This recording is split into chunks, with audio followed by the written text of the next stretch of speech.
In with us first today on the Steak for Breakfast podcast. She's a proud American, Pennsylvanian. She is the former ambassador to Denmark under the Trump administration, and she's also a candidate for the U.S. Senate.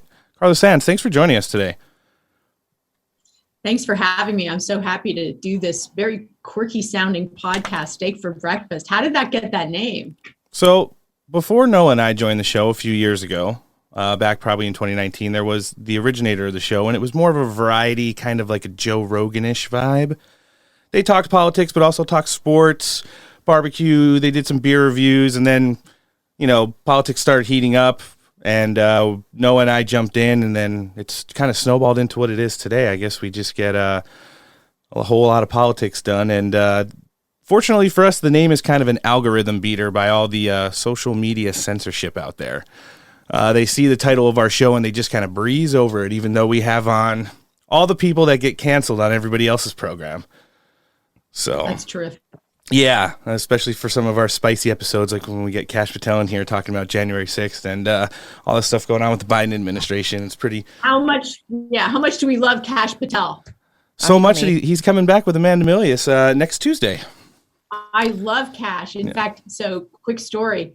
I had been working to secure the Arctic region, this area, the GI-UK Gap and Greenland and Faroe Islands. And we had really taken our eyes off that region of the world, but China and Russia had not. They were really doing a lot in trade and in security stuff and all kinds of things they were doing. Some I can talk about and some I can't. And I had dinner with Patel and he goes, you're about to get a really big honor. And I was like, well, what? Well, he goes, the DOD is giving you their highest civilian honor.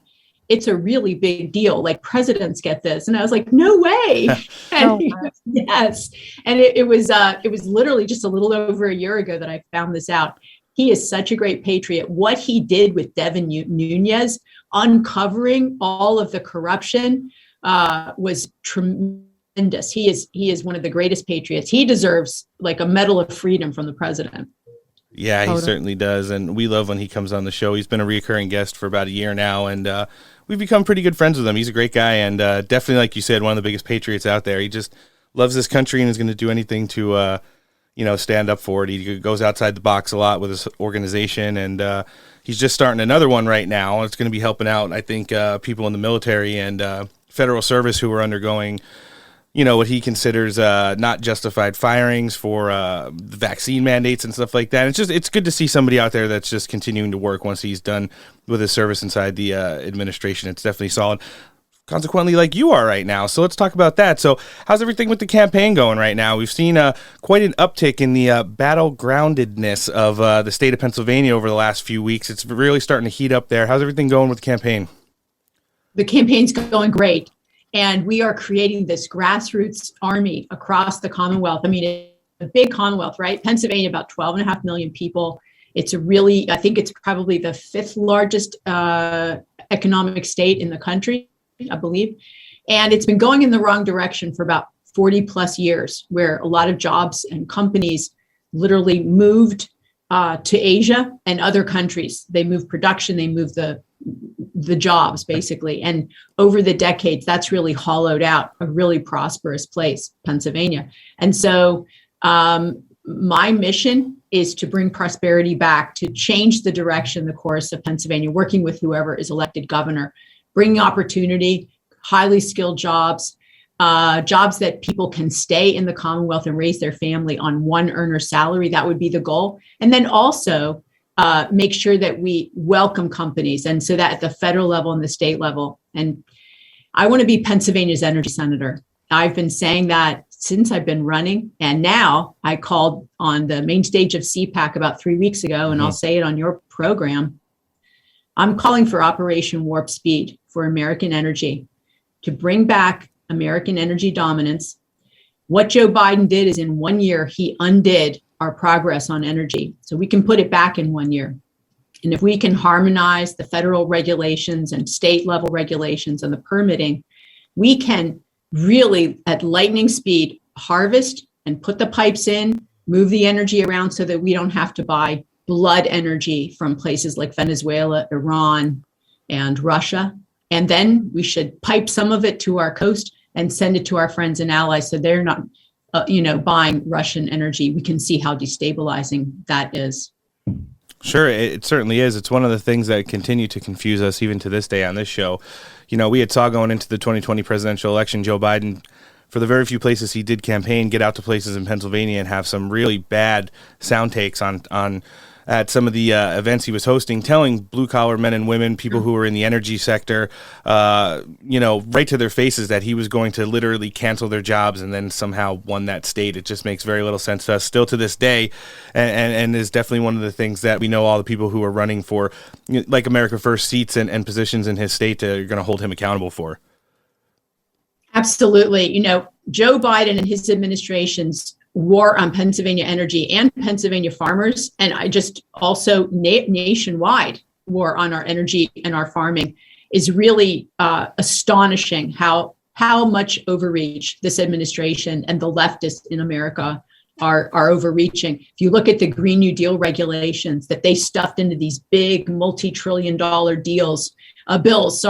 bills that they've been passing since he's been elected, we can see that they're attempting to regulate everything, but they really have a war on our energy and our farmers. We even saw one of his nominees said, well, we should debank the energy sector. And then another one said, what was it? We're going to federalize banking. We're going to all the money everyone deposits is going to come to the federal government. Can you imagine? I mean, that's like Soviet Union, old school kind of roll up of industry and sectors. I've never seen anything like it in America. I never expected to see it.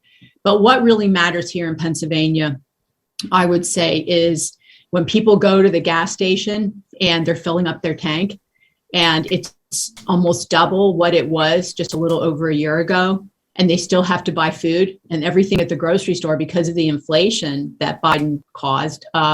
Everything costs a lot more. And then they have to buy clothes and, shoes for their kids.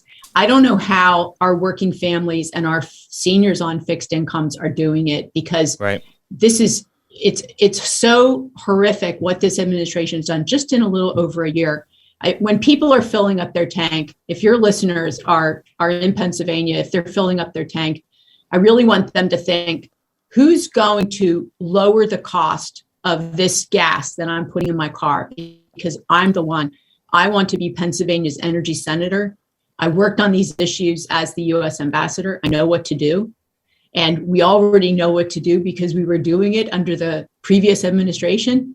And I will lower the cost of that energy. And that's going to help our economy, but it's also going to be very important for our national security, because we know energy is not just a commodity, it's a weapon too. And Putin has certainly shown us that. Yeah, that's an excellent point you make there, and it definitely ties into a lot of the current events that are going on right now, which is what I want to jump into next with you. What do you think about this whole situation that's going on with Russia and Ukraine? There's definitely two sides to this coin. I mean, obviously, we're no big fans of Vladimir Putin on this show and all the stuff that he's done, but at the same time, there's been a lot of funny business that's been happening inside of Ukraine since the Trump administration, namely with the perfect phone call and all things surrounded by that, in addition to the fact that you had Ukrainian high-ranking officials coming over to the United States to take anti-corruption trainings and stuff through like the Department of Defense during the Trump administration as well.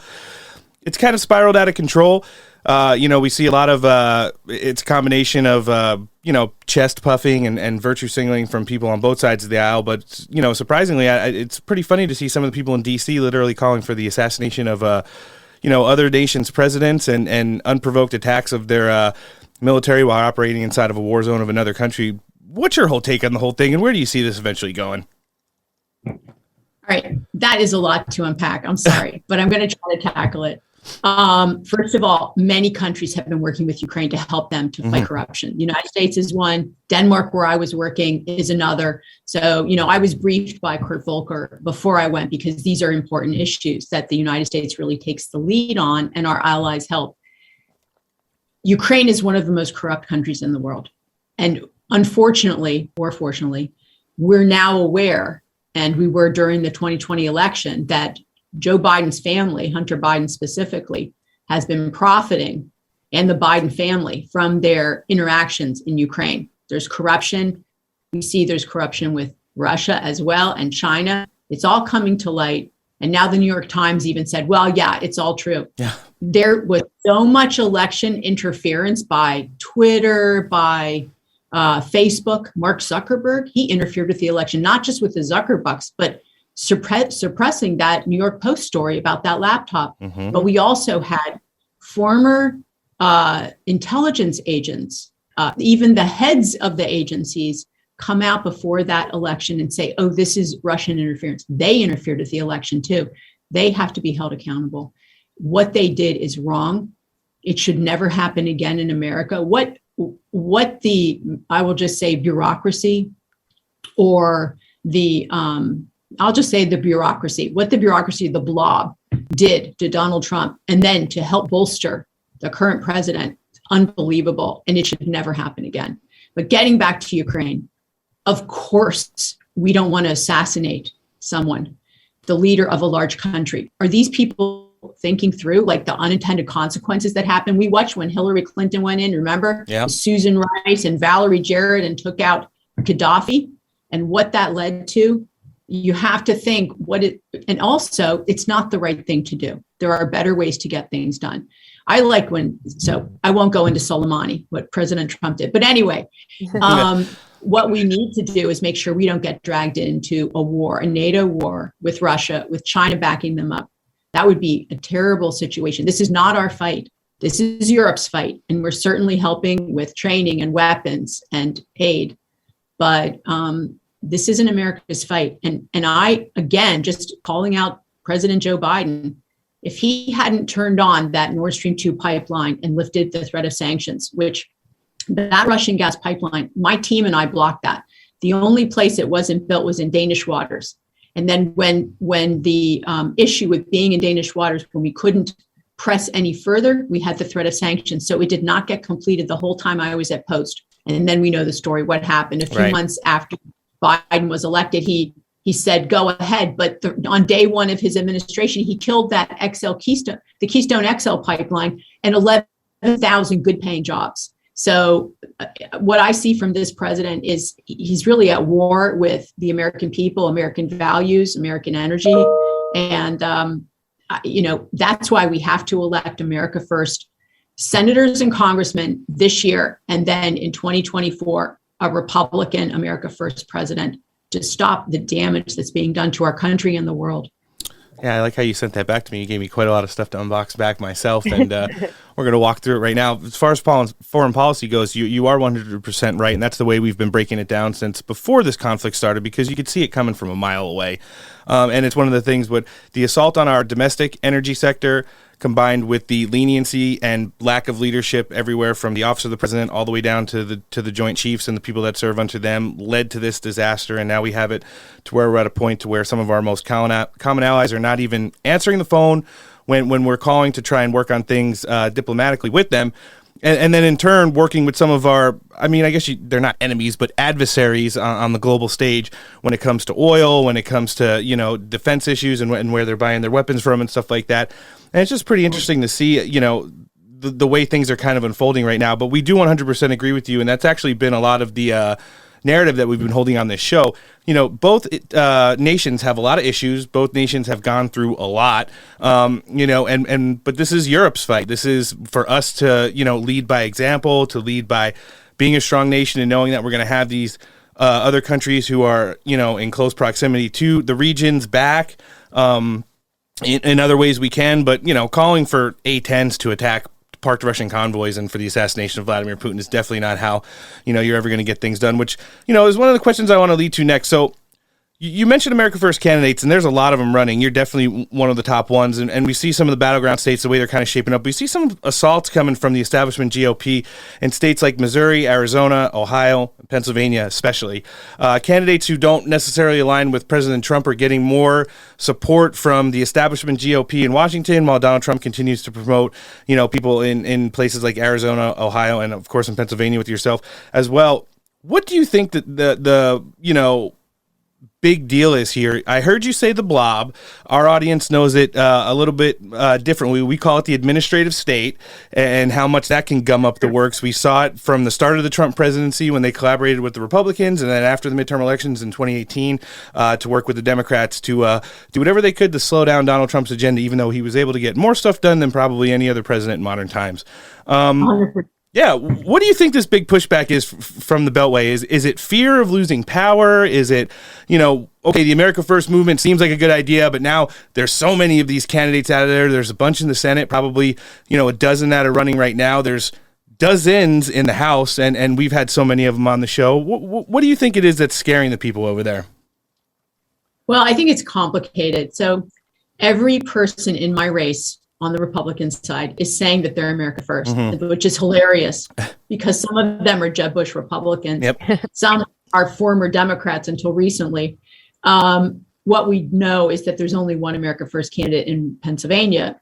I'm the only one who helped support President Trump in 2016, worked to help him get elected, served on his Economic Advisory Council, his transition, and then as his appointed ambassador representing all of your listeners in Copenhagen, putting America first, creating thousands of jobs here at home, and helping to secure the region against foreign adversaries. And so everybody says it because they know they need those Trump voters. Right. But the Trump voters can only trust someone who has the receipts. And I have a public record of what I've done.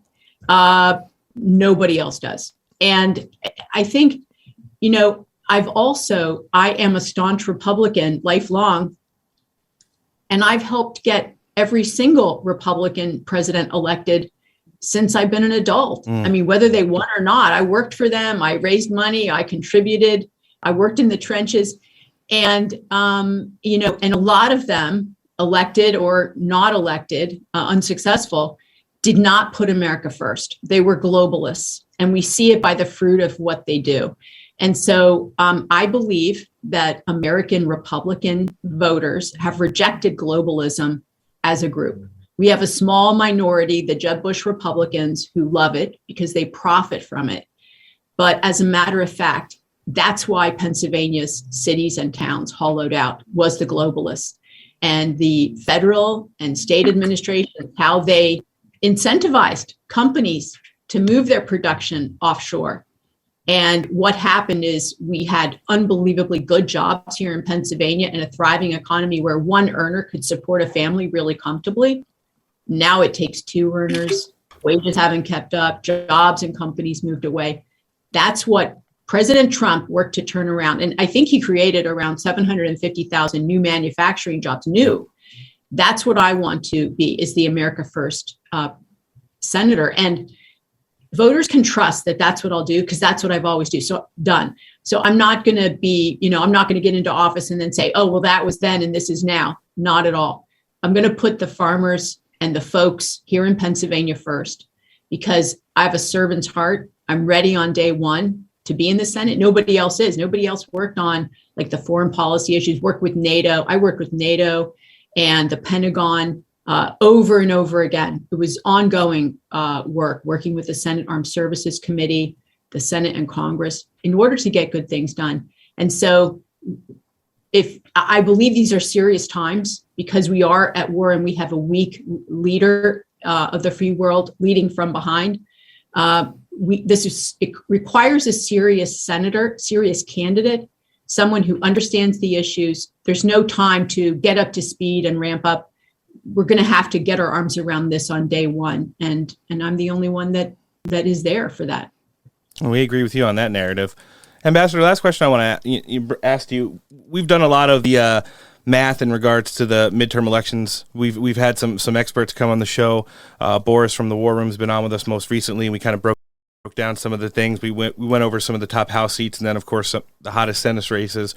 The way we see it right now is we're most likely going to defend the 50 seats we have now, and then you get into that gray area of how many seats are we going to be able to flip. Places like Nevada is definitely one that's in play, and there are a couple others. And now in Pennsylvania, we have to get a Republican senator in there, one who's America First. And what do you think in regards once you get there? And this is what comes to adding these extra seats.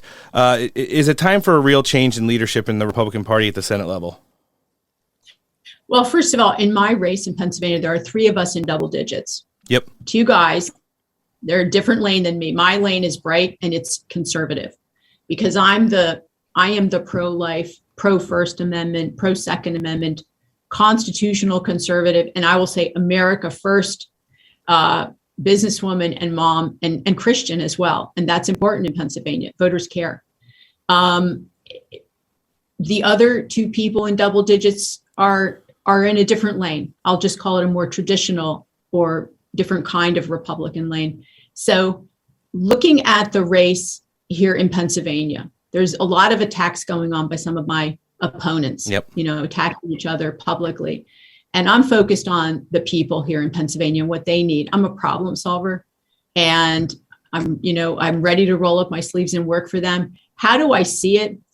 I think it's ours to lose, but we have to have a real conservative that the voters trust, because otherwise I don't think they're going to come out and vote, because they're so tired of sending weak Republicans to Washington.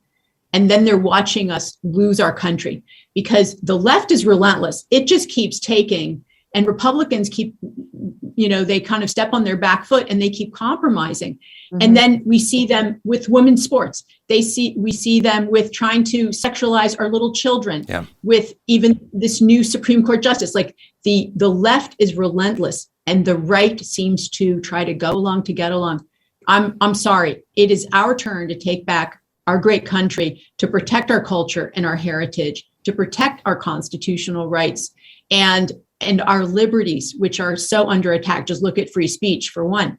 And so I do believe the voters are watching really, really carefully. In Pennsylvania, it seems there are 2 sports in here in this state. One is sports and one is politics. Yes. And sometimes that people follow both. But people are really very, very invigorated about this race because they know how important it is. I believe taking back the Senate does run through Pennsylvania. Yes. It's the keystone state, so we can call it the key to taking it back. But it's not going to be easy because the left is going to throw so much money into this state. And they really want it. They want to win. And we have a guy, John Fetterman on the left, who's to the left of Bernie Sanders. Yes. Who raised more money than anybody else. And he, I believe I'm the only person who can beat this guy, because our voters, they don't want what the left is selling, but he's going to try to dress it up real pretty and make it look appetizing. But we know what it leads to. And we don't want to become Venezuela. We want Pennsylvania to thrive and stay free.